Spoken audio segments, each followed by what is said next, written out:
are 2008 World Champions of Baseball. The Philadelphia Eagles are Super Bowl champions. Eagles fans everywhere, this is for you. Now entering the game for Philly Pressbox Radio, Bill Furman and Jim Chet Chesko. It's Wednesday, April 9th, 2025, and the Philadelphia Eagles are still Super Bowl champions. Welcome to the Philly Pressbox Radio Roundtable, brought to you by the Irish Rover Station House in Langhorne, PA, Cavs, Philly Tailgates, and the STT Sports Network. I'm Bill Furman. I'll be your host tonight, along with my partner, Jim Chet Chesko. And Chet, the Phillies are off to a 7-3 start, winning all three of their season series before visiting Atlanta and losing last night. The Flyers have won 3 of 4 under interim coach Brad Shaw. I guess the question comes, does a good finish make him the leader for the full-time head coach job? The Sixers, I told you I wasn't going to talk anymore about them. I guess I'm stuck. They've lost 15 of their last 16. They're miserable. It can't end soon enough, and somehow they're favorites tonight. How are they going to lose that game? The Eagles prep for the draft with a pile of picks in front of them. What position will it be? All kinds of Philly stuff. And we have to add that Alex Ovechkin is now the NHL all-time goal-scoring leader. And the UConn Huskies and Florida Gators are college basketball national champions. We have certainly plenty to talk about. Well, Bill, certainly a solid start to the Phillies season, even though there was a tough loss Tuesday night.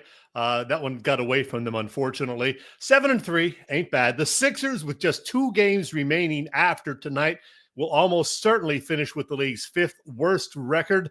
And then we'll await the May 12th lottery balls with fingers crossed. And congrats to Ovi on his record-setting goal, and to UConn and Florida on winning those NCAA titles. And by the way, Ovi, even though he's 39, is nowhere near done the way he's playing. No, absolutely. He's scoring like crazy. We'll get to that a little bit later. We'll talk some more about that. But hey, we have a great guest tonight, as former longtime Daily News and 97.5 radio guy Bob Cooney, making a return visit to Philly Pressbox Radio to help us cover all things Philly sports. Yeah, that we do. We liked reading Bob in the Daily News for all those years, and he was pretty darn good on the radio, too. So let's get it going, Bill. Well, Bob, welcome back to Philly Pressbox Radio. Bill and Chet, thanks for having me, guys. I appreciate it. All right, Bob, great to see you again. We had such a good time talking to you back in December that we said, we got to get this guy back. He is just so damn good.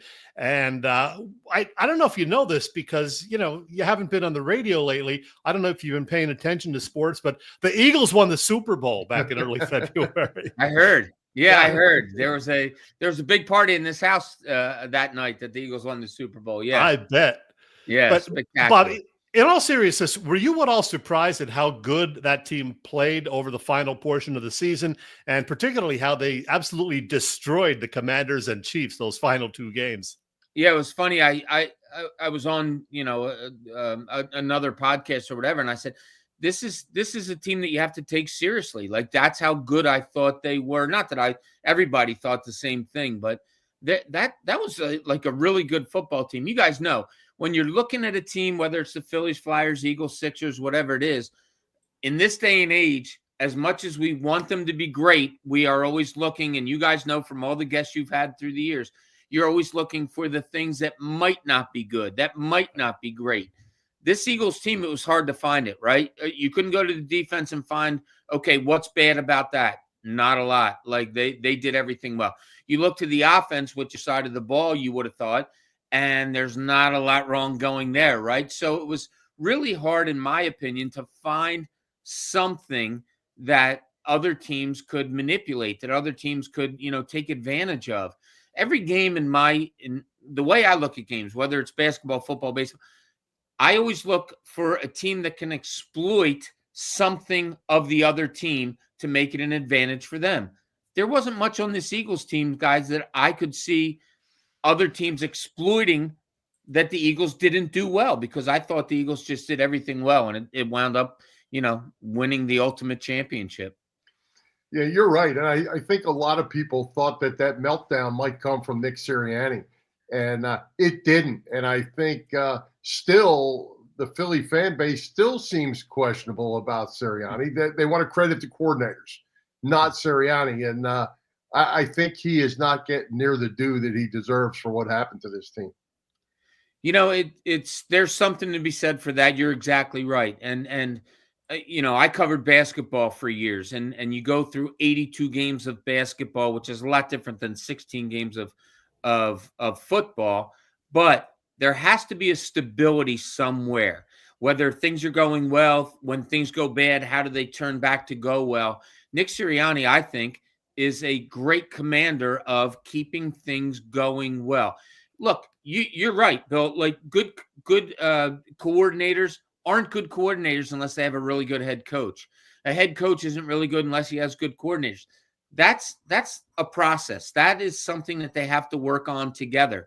And if one of them is out of kilt, then it's not all going to work. So as much as maybe people want to praise coordinators, it still has to go back to the head coach, that his ability to allow them to do what they want to do the way they want to do it.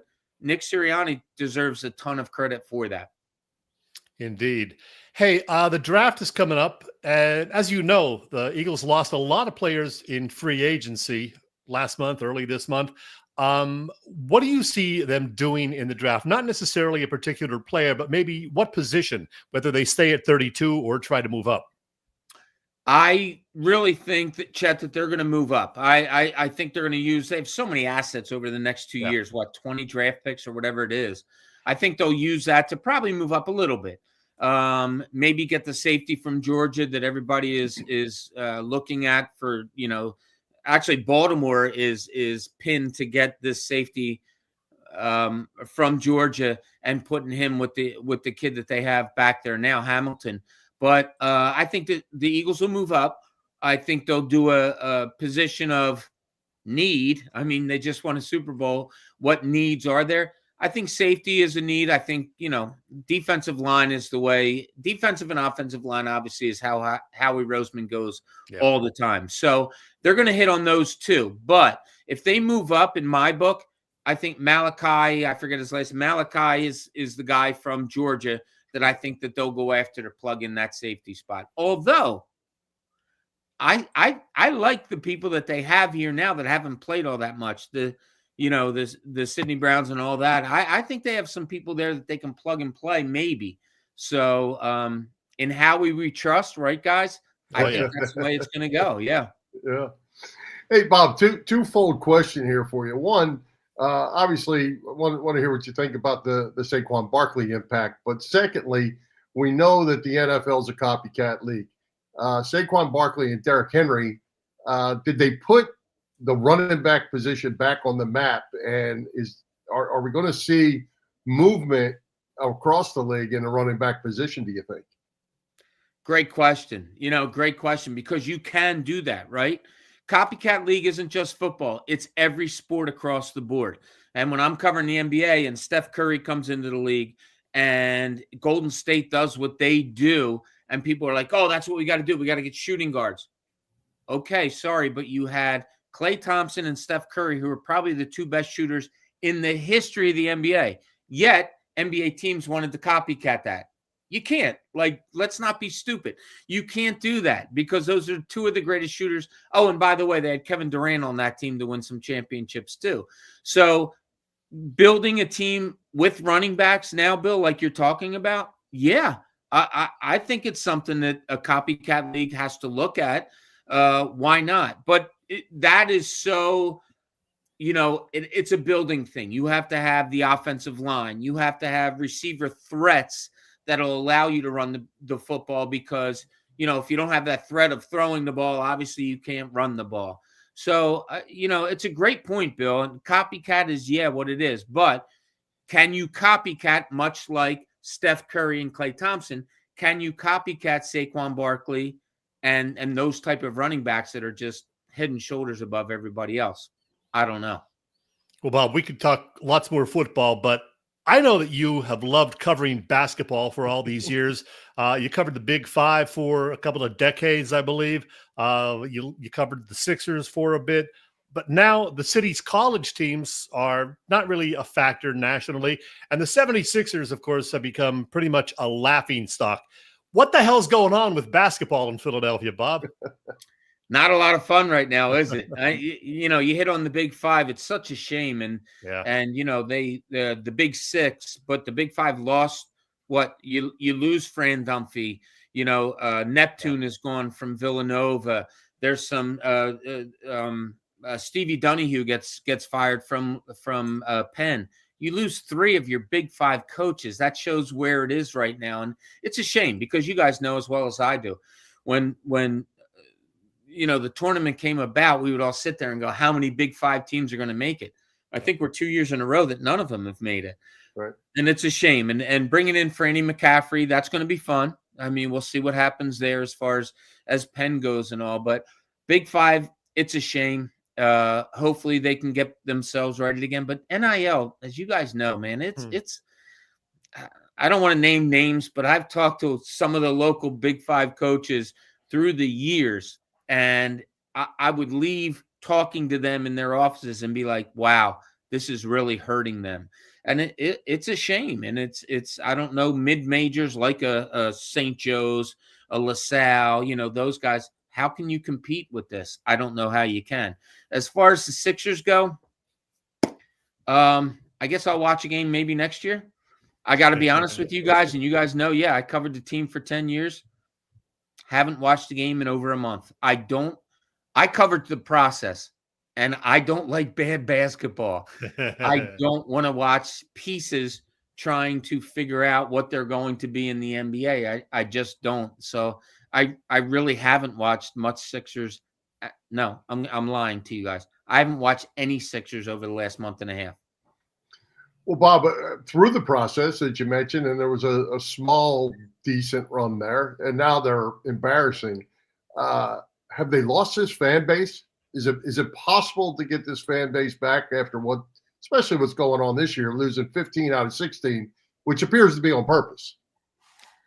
Yeah, I don't know. It's a good question, Bill, but like, okay, the Phillies have had great run for the last 3 years, right?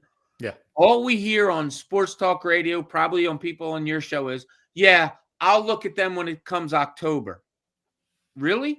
Like, that's what you do? That's a team that's doing really well and people are turned off because they haven't won a championship. Will people come back to the Sixers? Yeah, if they get good again, I'm sure they will. And you have your diehards. We all know that people that just won't give up on them. But the fickleness of fans now is something that makes me laugh. And I talk to people about this all the time. Oh, I'm not going to watch the Phillies until like I said, until October, because what difference does it make if they have a great regular season like they did last year? Because if it doesn't come to a championship, what difference does it make? To me, I laugh at that. Like, are you kidding me? What if a guy on the Phillies this year goes for 60 home runs and 130 RBIs, has one of these spectacular seasons, and you missed it because you're waiting for playoff baseball? No, sports is such an entity where I think that it's so much fun to watch because of what might happen. You never know. If somebody would have told you Duke's going to be up 10 points with 2 minutes to go in a game in a national semifinal, do you think they're going to lose that game? Everybody say, oh, no way. Duke's not going to lose that. Guess what? They did. And if you thought they weren't going to and you said, no, I'm not going to watch because that's going to happen, you missed it. That's why I love sports. You never, ever know what's going to happen. And I'll hold on to that till the day I die. Well, Bob, we haven't seen these guys on the court together in nearly 2 months, I believe. Embiid, Paul George, and Tyrese Maxey, the so-called big three. They weren't so big this season. Embiid, I guess, getting surgery any day now, and they'll give us an update in 6 weeks. And then who knows if he'll be anywhere close to 100%, come this fall. Can they possibly run it back with this same core group next year? What's going to happen here? I guess that's what they're going to do, right? So look at what's going on in the last, say, 2 months. Although Maxey played a little bit, George played a little bit. So what do you do when your big three are out? You look for pieces that would be conducive to having around those big three, right, guys? Yeah. Like you're looking, you have those guys. Yabusele's a guy that okay, I like him a lot. Yeah. That's a guy that you're gonna, keep on the team and build with.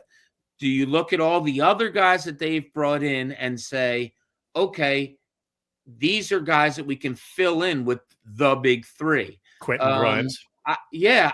Grimes, absolutely. Walker, he's another guy that you're probably looking at. It stinks that you're looking at that. It stinks that you're looking and saying, okay, what pieces can we surround these guys with?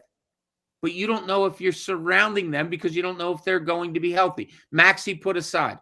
Paul George obviously has had health issues. Embiid, we know what he is. I don't know.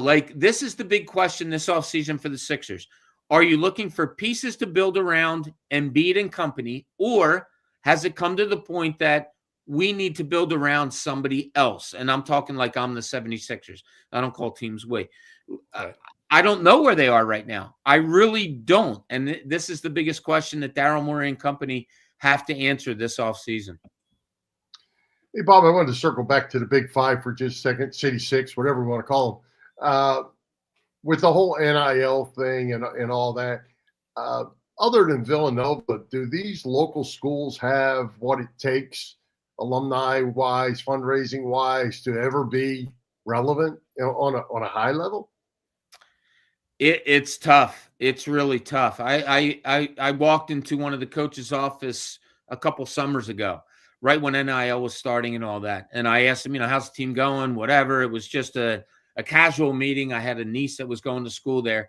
And he said, yeah, it's not good. He said to me, I had a good recruit coming in. I just lost him over $5,000 to another school. And what's going on here? Can LaSalle, can St. Joe's, can, any of those schools, can they compete with somebody who just says, you know what, that's a nice piece. Let's bring him over here for $10,000 more. No, they can't. Jay Wright I did a story on Josh Hart years back when he was looking to enter the NBA draft. And the Daily News at the time asked me to do a story talking to scouts in the NBA, talking to Jay Wright. So I sat with Jay Wright for 5 days and watched practices and games and sat in Jay's office and stuff. And I asked Jay, I said, how'd you get so successful? What is your mindset in doing this? He said, I'm not a one and done coach. I'm not going to get kids at Villanova that are one and done players. I'm looking at the players that are 3 or 4 and done players that I know I think can be in the NBA, but not until they play 3 or 4 years of college. And it was a genius move by Jay. And he did all that with the Brunsons and the Harts and all those DiVincenzos, all those guys. So what would be your model now? You can't build, because if you build a guy, say a Jalen Brunson or a Brunson that comes in, plays a year, plays really well, and then somebody offers him more money, he's gone. Right. So it's so tricky, and it's so, in my opinion, guys, bad. I don't like it. And that's why Jay's announcing now and not coaching. I think that's pretty clear.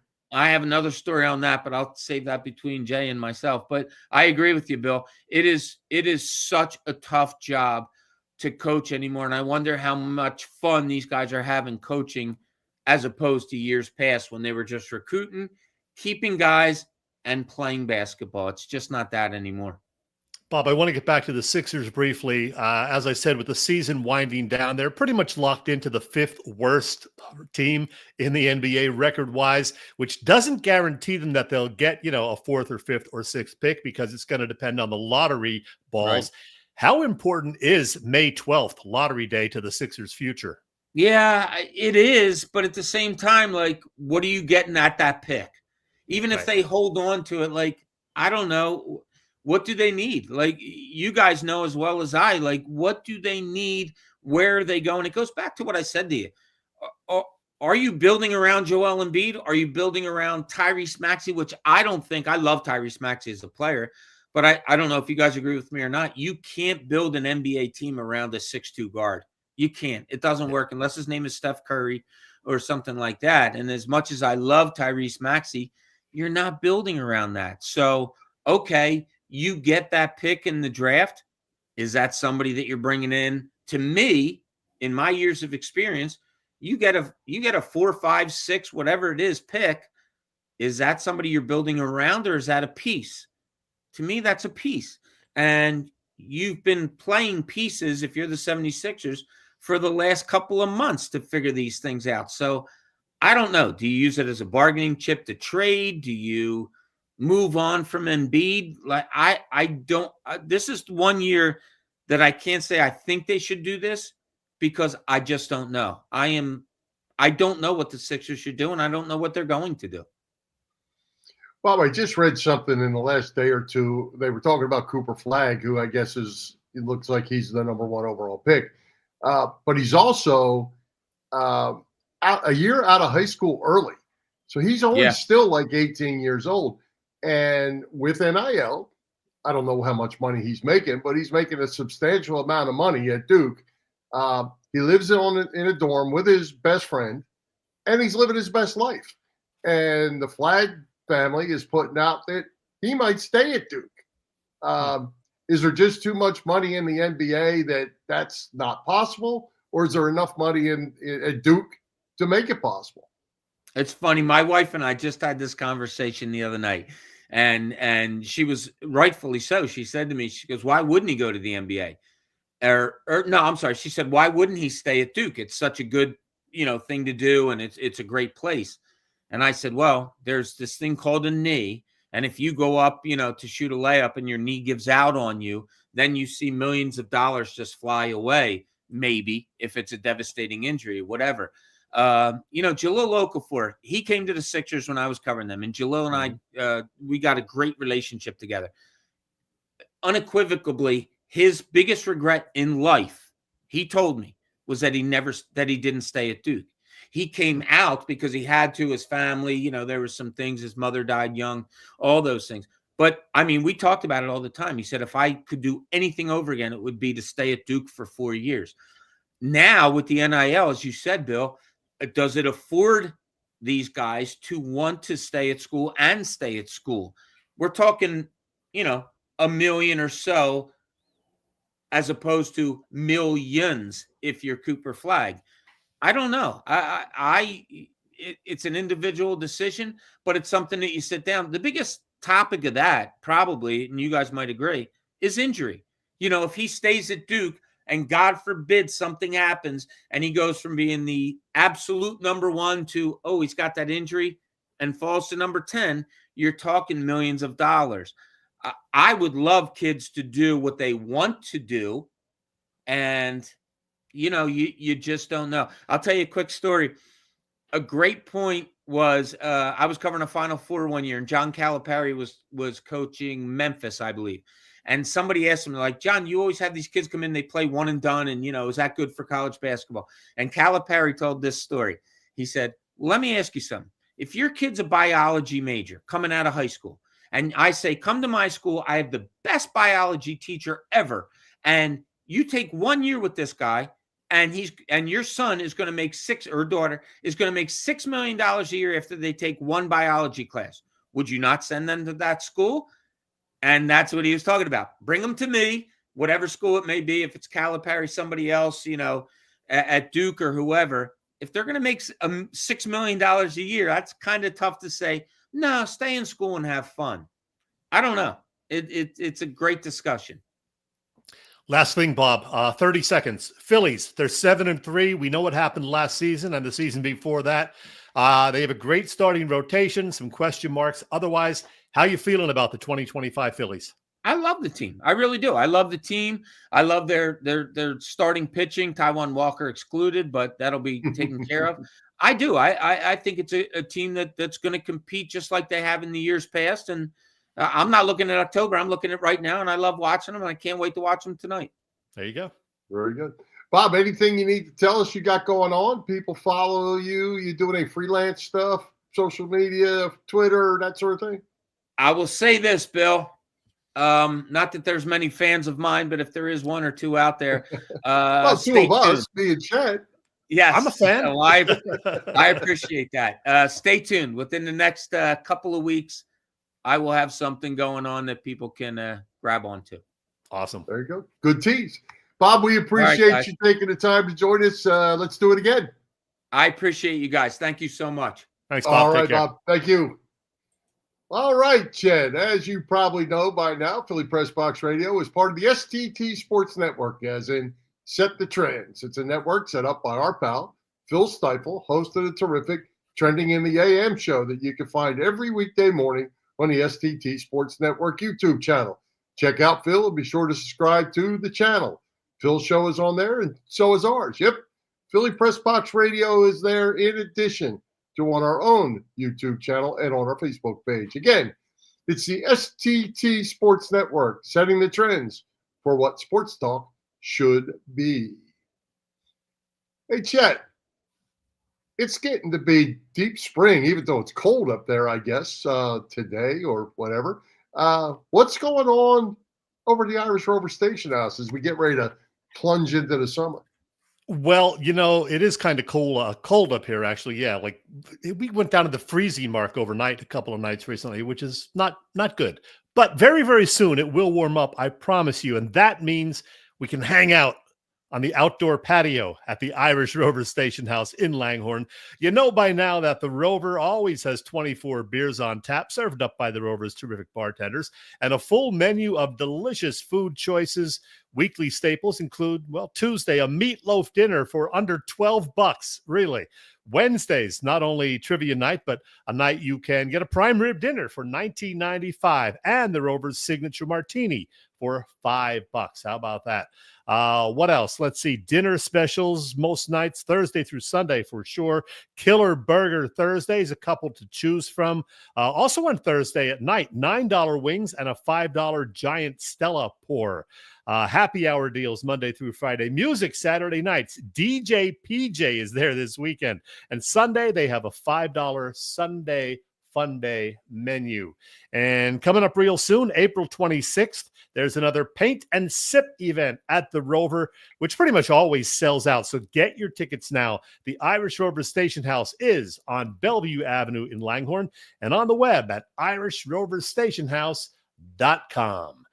Merrill, take it away.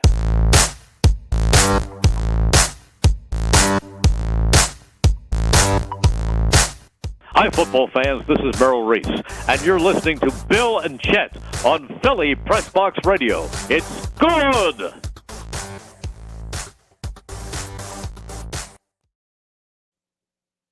Hey, Chet, while we have a free second before we start talking a little bit Flyers, I just have to ask you, this little website we use here to do our shows, did they do some changes on us while we were gone? Because, the banner that we run across the bottom, it is not here. And it looks like in the comments that I can see, it says that only your friends can make comments on what I can see. I don't know if they've made some changes to us, but we're not ignoring anybody, and we always have our scroll because somebody's going to ask where that is. I have no idea. It's not here. I don't know, but I have been posting some of the comments, but as far as the banner, I don't know. Yeah. I don't know if there's other comments besides the ones I can see. I see the ones you're posting, and I can see them too, but something ain't right. We'll fix it, by the way. I can't keep up with technology. I just can't. Me neither. And speaking of that, the Flyers, they've won 3 of 4 heading into the Rangers game tonight. And I have to ask, is this just a shot of adrenaline due to the change behind the bench? Or did this make interim coach Brad Shaw a leader in the clubhouse to become the next head coach? What say you? I think it's mostly adrenaline and the fact that they played a couple of bad teams right after the coaching change. Well, they're bad too, though, so that doesn't count. Yeah, I think a lot of the guys that were happy that Torts was gone, and then they were playing some teams that weren't that great, and they said, "Yeah, let's go out and show the new coach we can play," and they did that. And then even in the game they lost, they hung in there and played tough. Tonight's a big test because the Rangers are, clearly a better team than the Flyers. So we'll see. Check out these coaching candidates, though. Brad Shaw, of course, the interim coach, he has said he would love to get the job full time. So he will be considered. You have Ian LaPerriere, the Phantoms coach the last few years. I know they're very interested also in David Carl, who's at the University of Denver. He's won a couple of national championships over the last 3 or 4 years there. Also was with Team USA. Maybe Rick Tocchet will come back. His contract is up. We don't know if he's going to stay in Vancouver or not. A couple other names on there as well, including Hershey Bears coach Todd Nelson. So any of those names appeal to you, Bill? Well, it's funny. I saw with Tocchet something that came out of Vancouver that we're tired of hearing about Tocchet going to the Flyers. Whether it's from the organization or the fan base or whatever, they're tired of hearing it.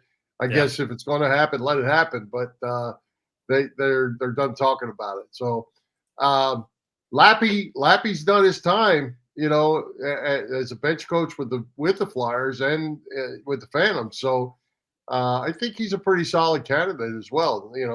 I guess the big thing comes back to you're always hiring within the organization, and that hasn't seemed to gotten them over the top. So will Keith Jones and Danny Briere go that way? We'll find out soon. Yeah, just a few games left. So, hopefully they'll make a decision very soon after the season ends, and we'll, know who's going to be coaching the Flyers for the next year or 2 or 3 anyway. Hey, we mentioned the Flyers and Rangers playing tonight, and living where I do in New Jersey, I get to see not only the Philadelphia channels, but the New York channels as well. And the New York Rangers for the last 40 years, I guess, have had Sam Rosen calling the games. He's retiring this year. And for 20 years or 21 years, his radio partner was the former goaltender, John Davidson. Well, the game tonight is on TNT, and they have Sam Rosen and John Davidson together one final time calling that Flyers game. So don't go there now, folks. Wait till our show's done. But after the show, maybe if you have TNT, turn that game on. You can hear Sam Rosen and John Davidson, a couple of great New York announcers for a lot of years. They're both excellent. And take the New York part out of it, because the heck with that. But they both used to do national broadcasts too, and they're really good. They're really good broadcasters. Sam Rosen's been doing that job for 40 or 41 years, and he's finally calling it a career after this season. Well, he's been calling national games for, it seems like, that long too, way back in the day. Yep. Good stuff. Well, hey, staying with the NHL, how about Ovi, Alexander Ovechkin, breaking the all-time goal-scoring record of the great one, Wayne Gretzky? And Chet, what a coincidence that Ovi scored 895 goals in 1,487 games. In the same 1,487 games, Gretzky scored one less. It basically took them exactly the same amount of games to break that record. How's that happen?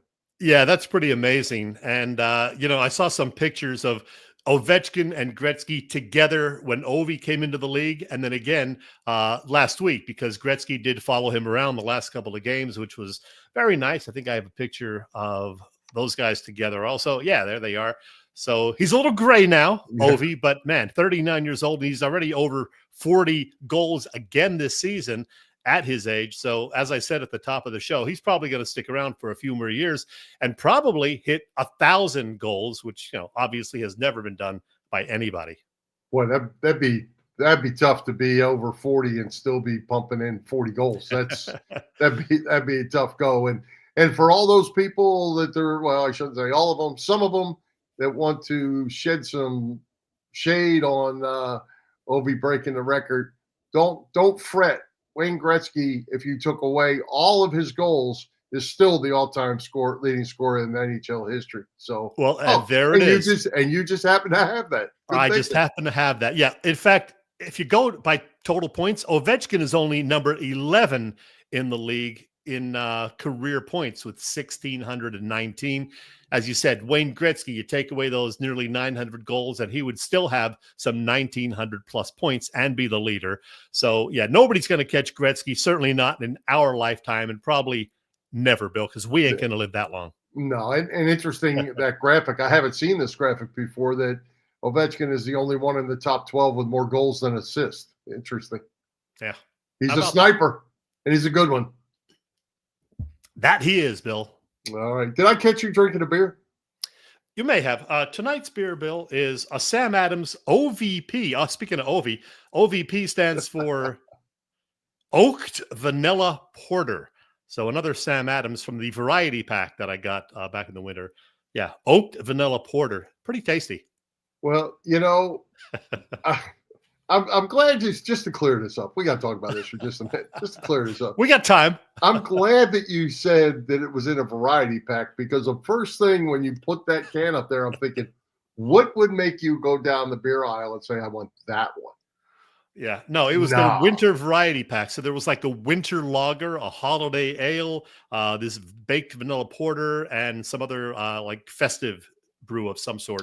So it was a 12 pack with 3 of each variety. And I believe this is the 12th and final can, Bill. So it's the end of winter because it is going to warm up, as I said. So yeah, the end of I wonder when you get that, do you get to a couple of them like that and just say, nah, I'd rather just throw this down the sink? Yeah, sometimes when you get a variety pack, one of the varieties is not going to be very good. And you think, oh, crap, I got 3 of these. I can't drink these other 2. So you give them to a friend who say, hey, you might like these. There you go. Hey. One other hockey thing before we go, Bill. I guess you saw the news that Ray Sherrill has passed. Ray Sherrill, of course, the son of Fred, the former Flyers and Rangers coach, won those 2 Stanley Cups with the Flyers. But yeah, Ray was a pretty good GM in his own right with both the Penguins, where he won a cup, and the New Jersey Devils. Most recently, he was working, I believe, as a scout or a senior advisor with the Minnesota Wild, but just 62 years old. So Ray Sherrill, by all accounts, a great human being. So very sorry to announce that. What did they say? What he died from? 62. I did not see that mentioned. 62 is getting younger every day, Chet. Yeah, 62, man, younger than us, and that's not good to see, Bill. Rest easy, Ray. All right, Chet. What could be better than a summer of Phillies baseball and tailgating with the best tailgaters in Philadelphia? Bob Cavanaugh and the gang of Cavs Philly tailgates. Yeah, you're right about that, Bill. Cavs Philly Tailgates has been cooking up a terrific catering business for some 35 years. You know them primarily for their tailgate parties, but Cavs is a 3-time winner of Philly Tailgate's Jack Daniels Great American Tailgate Party Contest and a past winner of the Philly Daily News Tailgate Award. Cav also does corporate events, parties, you name it. Of course, Cav hosts tailgates before all Eagles games outside the link, and there will be various tailgates outside Citizens Bank Park this summer as well. Let's see if I can find it. Yeah, they got one before the Phillies-Mets game coming up in June. That's Saturday, June 21st. That's going to be a good one. And a lot of Mets fans in town, but they're not invited to Cavs tailgate. No way. Get the details on all upcoming events at Cavs website, phillytailgates.com. And if you have questions, you can email them at cavscatering@verizon.net. Cavs Philly Tailgates is the way to go. Did I hear a bell? No, not yet. Not yet. Was there? We'll do the bell later. I do have a random check. There is a bell? I thought I heard something. Okay. Hey. I got to find the bell before I can ring it. There we go. But no, I'm not ready for that. Later. Okay. I thought I heard one. Okay. March Madness tournaments seem to lack some juice this year, Chet, as far as upsets. But the men's Final Four certainly didn't disappoint. As we talked about, Duke losing there at the end. Florida with a couple great comebacks. They are the men's national champion. And then the UConn Huskies with Philly's own Gino Auriemma winning his 12th national championship, beating Philly's own Dawn Staley and the South Carolina Gamecocks. Good, entertaining basketball when it got down to the finals. Yeah, how about that matchup on Sunday, pitting a couple of Philly area legendary coaches against one another. Dawn Staley had coached South Carolina to 2 of the previous 3 women's titles, while Auriemma, who grew up in Norristown and graduated from Westchester University, was seeking title number 12 at UConn in his 40 years as coach, though he hadn't won one since 2016. In the end, it was a blowout win. I actually watched most of that game. Not very competitive and kind of surprising that UConn won it so easily. But, Dawn Staley will have her team back in the Final Four at the very least again next year. And on the men's side, Bill, quite a final with Florida trailing virtually the entire game against Houston. I believe they actually led for something like 1 minute and 4 seconds in total. But they did lead when it counted most at the end of the game, of course. Houston unable to get off a shot in their final possession, allowing the Gators to win their 3rd title in their history and the first under 39-year-old Todd Golden. So pretty good game Monday night. Congrats to those Gators. Yeah, obviously down here, the people were very excited about that. And I didn't know this and I didn't verify it, Chet, but I'm told that the University of Florida is now the first university to ever win 3 NCAA football national championships and 3 NCAA basketball national championships. Really? That's what I have read. I did not confirm that to be true, but probably is when you think about it. Interesting. Yeah. Yeah. So, what overall, I don't know how much of the tournament you watched, but I kind of thought it lacked a little juice. And I think we could probably talk to Bob Cooney about this all day with the NIL, because a lot of it has come out that those mid-majors, those 12, 13, 11, 12, 13, 14, 15, 16 seeds are not upsetting those other teams anymore. They don't have the players. And then if they do have a good player or two, they're getting taken by the big boys being given more money. That the tournament, and I thought that as I was watching it, and I think it more now, except when it came down to the final, like 8 teams, they were good games. Yeah, it went pretty much chalk this year, and as we said, it was all number ones in the Final Four. But hey, not every year you're going to have those big upsets and somebody who's an 11th or 12th seed making it to the Elite 8 or whatever. Still, all in all, pretty good tournament and a lot of good basketball along the way. But it didn't have the juice as some past years did. But in the end, it was a very good final Monday night. And I hate to admit this, I told my pal Denny Saturday night. I admit it. When Duke, which had struggled off and on in the second half, hit a 3 Cooper flag with about 3.5 minutes left to go back up by 9. I was really tired. I said, "Yeah, I'm gonna just give up and go to sleep." I turned it off. Of course, woke up to the news that Duke lost. Wow, how about that? Well, good tournament. Basketball is over. Almost time to get back to spring football here soon. Some people not having spring football games. That's interesting too. We'll talk a little more about that as we go. And the reason being is they don't want to show what they have because people are going to steal their players. It's just total insanity. Yeah, I hear you. So, hey, great guest tonight in Bob Cooney. Chet, who's coming to Philly Pressbox Radio next week? Well, Bill, we are going to have a fun show thanks to a return visit from a legendary Philadelphia Flyer from the Broad Street Bullies era. Just a couple of weeks ago, he was honored at the Wells Fargo Center because he is officially retiring from his work as a team ambassador. I'm talking about the Hound, the great Bob Kelly, who always has some great stories from the mid-1970s Cup teams and whatnot. Of course, we'll reflect on the fact that it was 50 years ago next month that Hound scored the deciding goal in Game 6 of the Cup Finals against the Sabres. So that'll be fun. Always great to visit with Bob Hound Kelly, and we're going to do just that. Tremendous ambassador to the Flyers and to hockey in the Philadelphia area. What a great guy, and what a tremendous career.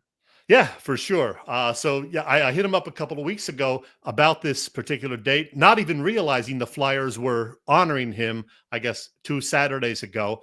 But he said he's glad to do it. And we're gonna show that goal again that he scored against the Sabres. I'm gonna have some comments from him that I recorded at the Philadelphia Sports Writers Banquet, which I think you'll find interesting. So it's gonna be fun. People are clamoring for Random Chet, Bill. So they are. Let's do it. I need a nap. Thanks, Joe. All right, let's do it. It's another music one. I was feeling kind of lazy this week. I said, I don't feel like doing a Random Chet just yet because we had one last week, but then I saw we only had one guest and we probably could squeeze it in. So I think you'll enjoy this one, Bill. Here we go. So last month I did a fun piece about albums released in the year 1975. 50 years ago. And that was really quite a year for rock albums, with my personal favorites, including the likes of Pink Floyd's Wish You Were Here, Springsteen's Born to Run, Queen's A Night at the Opera, and Aerosmith's Toys in the Attic. Quite a top 4, huh? Well, this time around, I'm going to reflect on rock LPs that made a big impression on me 10 years later, 1985. Hard to believe 85 is 40 years ago, but time flies, right? Well, maybe I'm biased, having been a teen in 1975, but 85 did not give us the quality rock and roll that we got 10 years earlier, in my view. Heck, the top singles for 1985 were Wham's Careless Whisper and Madonna's Like a Virgin, both of which, by the way, actually were released in the second half of 1984. All right, I'm going to give you my personal top 10 favorite albums of 1985 in just a bit. But first, I'll mention that that year also brought us We Are the World and Live Aid, and popular LPs like Prince's Around the World in a Day, Sting's Dream of the Blue Turtles, AC/DC's Fly on the Wall, Motley Crue's Theater of Pain, ZZ Top's Afterburner, U2's Wide Awake in America EP, Bad among the songs on there, and soundtracks from the movies St. Elmo's Fire and The Breakfast Club. Oh, yeah, Whitney Houston, by the way, she released her first album ever in 1985, and yes, I do own it. All right, let's get to the handful of 1985 albums that I liked a lot but didn't quite crack my top 10. Let's give all these honorable mention status, okay? Tom Petty and the Heartbreakers' Southern Accents, first of all, which featured Don't Come Around Here No More and Rebels. How about Tears for Fears, songs from the big chair with the big hits, Head Over Heels, Shout, and Everybody Wants to Rule the World. Rush's Power Windows. To be honest, I liked Rush's earlier stuff a little better than that one. The debut album from The Firm, Jimmy Page and Paul Rogers. And Robert Palmer's Riptide with the massive hit and memorable video, Addicted to Love. All right, my personal top 10 favorite albums released in 1985. Number 10 is a classic by a guy who was huge throughout the 1980s, the great Phil Collins, and his No Jacket Required LP featuring One More Night and Sue Studio. Ninth on the list, then a gem from INXS, Listen Like Thieves, with that great title song and the terrific What You Need. In the eighth spot, maybe a bit of a surprise, a self-titled album from Heart, which included the hits Never, These Dreams, and What About Love. Man, Ann Wilson could sing. At number 7 on my list of favorites from 1985, the album Little Creatures by Talking Heads, with great songs like Road to Nowhere, Stay Up Late, and She Was. Number 6, then, an album that has great tunes like She's Waiting and Forever Man, Eric Clapton's Behind the Sun. All right, ready for my top 5? Here we go. In the 5th spot, a double live album released very late in the year by Tom Petty and the Heartbreakers. It's this one, Pack Up the Plantation, featuring concert versions of early hits like The Waiting, plus covers, including The Byrds' So You Want to Be a Rock and Roll Star and The Searchers' Needles and Pins. Number 4, then, a great solo album by former CCR frontman John Fogerty, Center Field, with that terrific title tune that you still hear quite often all these years later, plus The Old Man Down the Road and Rock and Roll Girls. My third favorite album of 1985, yeah, this one by the great Philly band The Hooters, Nervous Night, their major label debut with a new version of All You Zombies, plus the big hits And We Danced and Day by Day. So good. Number 2, John Mellencamp's terrific LP, Scarecrow. Oh, he was actually still John Cougar Mellencamp at the time, but yeah, Scarecrow featuring Rain on the Scarecrow, Lonely All Night, and the big hit, Small Town. ROCK in the USA on there as well. And my absolute favorite album of 1985, which also happened to be the best-selling album that year, Dire Straits' Brothers in Arms, with the massive hit Money for Nothing and other great tunes like Walk of Life and So Far Away. Album sales of Brothers in Arms, well, over 30 million units. Wow. Okay, here is a closer look at my list of favorites from 1985. No, not as good as the year 1975 or even 1984, to be honest, but hey, not bad. And if you are a fan of music, movies, and other fun stuff, be sure to subscribe to my Random Chet YouTube channel. Thanks for watching, and go enjoy some music. There you go. I'm glad you right. had a lot of free time just to throw that together. That's pretty good. I literally wrote it last night between 11 p.m. and 12:30 a.m. And then I recorded it this morning. So how's it that pays to retirement be life retired. working for you? What's that? How's that retirement life working for you? You got all them extra hours. I love the free time, man. It's awesome. What else we talking about tonight, Bill? I got a couple things. Go ahead. Hit me with something. I got The a couple Masters. too, but go ahead. Yeah. The Masters begin tomorrow. We rarely talk about golf, but a lot of interest, of course, because it's one of the majors. It's Masters. It's Augusta. Scotty Scheffler, the defending champion. A lot of people think Rory McIlroy will win this year. Maybe John Rahm. I'm picking Brooks Koepka. Why? I don't know. He can play. I'm going to go with Rory this year. I think Rory's due to break out and win that Masters. I'm kind of looking forward to it. Do you follow it? Do you watch the Masters when it's on at all? I may turn it on for a bit here and there, but I'm not a diehard. No. Okay. Hey, I want to just throw this in here. Taijuan Walker has made it through 2 innings. It's 0-0. 1 hit, 3 Ks so far for Taijuan. He did hit a batter there, but 0-0 after 2. Yeah. I just checked. I saw it was 0-0 in the bottom of the second. So go Phils. Maybe Taijuan Walker is actually turning things around. 8 scoreless innings so far this season for Taijuan. Yeah, wouldn't it be something? We switched gears awful quick there. Wouldn't it be something if Taijuan ends up being? Remember last year I said if Chris Sale could win 10 games for the Braves, they would be really tough, and he ended up winning the Cy Young. Yeah, wouldn't it be something if they could get Taijuan Walker and get 10 wins out of him? If so, they're going to be a pretty tough team to beat. Yeah, and we thought we'd see a great pitching matchup Tuesday night with Zach Wheeler and Chris Sale. Didn't turn out that way. Both guys got hit around a bit. Zach was not on his best game, Tuesday night, and then that play in center field where Rojas let the ball drop in front of him, a little misconnection between he and Sosa in left. That really hurt because then you get the 3-run homer with 2 outs. I'm going to tell you, Chet, I don't get it. I don't get it. I don't get the Sosa in left and putting him in to play the Braves series and starting him out there.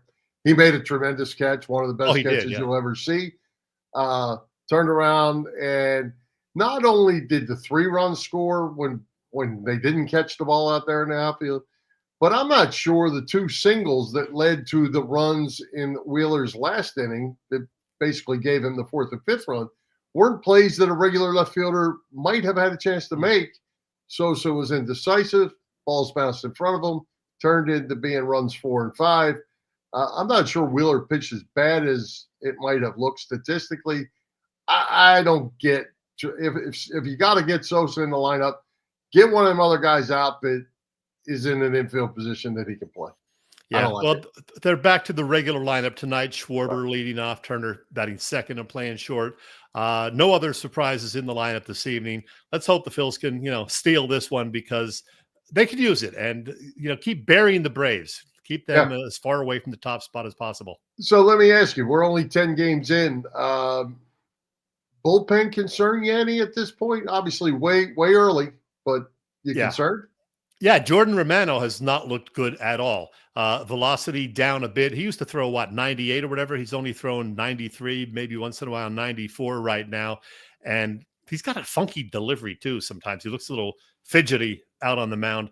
So hopefully they'll figure out what's going on with him and get him right because, they need him because they don't have a whole lot in that bullpen. We know Alvarado can be inconsistent. Kerkering has been a little bit inconsistent this year. Some of the other guys haven't been in high leverage situations other than Matt Strom. So, they're going to have to get it figured out with Jordan Romano. Yeah, I agree. And what do you make of the Turner leading off against right-handers? Is it right? Against left-handers. And Schwarber leading off against right-handers. And basically the lineup flips every lefty-righty. You like that? It's not a big deal to me, and it shouldn't be a big deal to them either. I don't know how they feel about it. I think Bryce would rather bat third all the time. He has kind of hinted at that. But the funny thing is, Schwarber, who leads off the game when it's against the right-hander, actually hits lefties better. He has the last couple of years. So, go figure. Schwarber's been clearly the best player for the Phils this season. So maybe you want to have him in the leadoff spot the way he is hitting. But I don't think it's a huge deal. I don't have a problem with it. Yeah, I as we said, I guess it was last week, baseball players are creatures of habit. And at least they know who's pitching and know where they're going to be in the lineup. But usually, it goes, they like to be comfortable. Yeah, comfort's a big thing for major leaguers. We know that. One thing that a lot of people seem to have a problem with is Alec Boehm these days, because he's constantly swinging at the first pitch. He doesn't see a lot of pitches. And the other thing is he's still got that little anger management issue, if you will. When he flies out or grounds out or doesn't hit it the way he think he should, he kind of storms off. Sometimes will throw the bat down. I don't have a huge problem with it. It's a big issue though on talk radio in Philly for whatever reason. But to be honest, I'd rather see that kind of emotion than no emotion whatsoever. Like, I don't care. And I was going to say the same thing. I saw him last night. I guess he struck out his second time up, I believe it was, after he got a hit the first time up. Yeah. And he struck out. There was a guy on base. He was mad. I get it. I wanted to be mad. Yeah. I'm not big on throwing equipment and that sort of stuff, but I'd rather him care. And the kid tries. If his biggest fault to me is he tries too hard. He doesn't accept failure very well, and baseball's a game where you have to accept failure. But I'm still not giving up on Alec Boehm. I think he's going to be a good player. And what you don't want to see is that kind of frustration carry over to his play at third base, because right. Then you're really hurting the team. Hey, a couple of big things happening in the next couple of days regarding the Phillies. Ranger Suarez to pitch, I believe, tomorrow, and Andrew Painter on the mound. So, we'll get a look at Andrew Painter again, finally. It's been a while, and maybe we'll get some more insight into what their plans are for Painter later this summer. Yeah, 2 innings, 35 pitches, I believe, is the limit for Painter on Friday, right? Yeah, Friday. Yeah, I'm not sure. Is that Friday, and Suarez is tomorrow, right? Yes. So I think the plan is to stretch Suarez out a little bit more and get him back up. Painter, I think this is really the start of the plan. 2 innings, 35 pitches is the cap for him, it looks like. Yeah, they're going to go real easy, I think, with Andrew Painter. They want to, make sure they don't overwork him between now and, late June or July. And then if all goes well, get him in the rotation for the last couple of months of the season. Right. I mean, and if you're going to get decent pitching from Taijuan Walker, there's no need to rush him at all. Yeah. So that's good. And even with Suarez, I don't know exactly how Suarez fits in if Walker continues to pitch well. They don't really need him in the. Could you imagine having 7 quality starting pitchers to choose from? That would be nice. That would be good. And if they can, maybe they get Suarez back in the bullpen. We'll see how that goes. Yeah, we'll see. All right. Anything else? Ready to wrap it up? Let's wrap it up. I'm just going to look through the comments, see if we missed anything. All right. Well, you can do that while I'm closing it out. How's that? See what PJ said? Wondering why Bill always leads off the show. Yeah, it's because I hit left. It's in his contract. There you go. Oh, man. Let's wrap it up. Let's thank tonight's special guest, Bob Cooney, our sponsors, the Irish Rover Station House, Cavs, Philly Tailgates, and PPCC 118 Raz Room. For Jim, Chet, Chesco, this is Bill Furman. We hope you enjoyed the show, and we'll join Philly Pressbox Radio next Wednesday, April the 16th at 7 p.m. You can see us live on Facebook, on our Philly Pressbox Radio YouTube channel, and on the STT Sports Network YouTube channel, and listen on Apple Podcasts, iHeartRadio, and all the others. High hopes, Philadelphia sports fans. Let's go Phillies.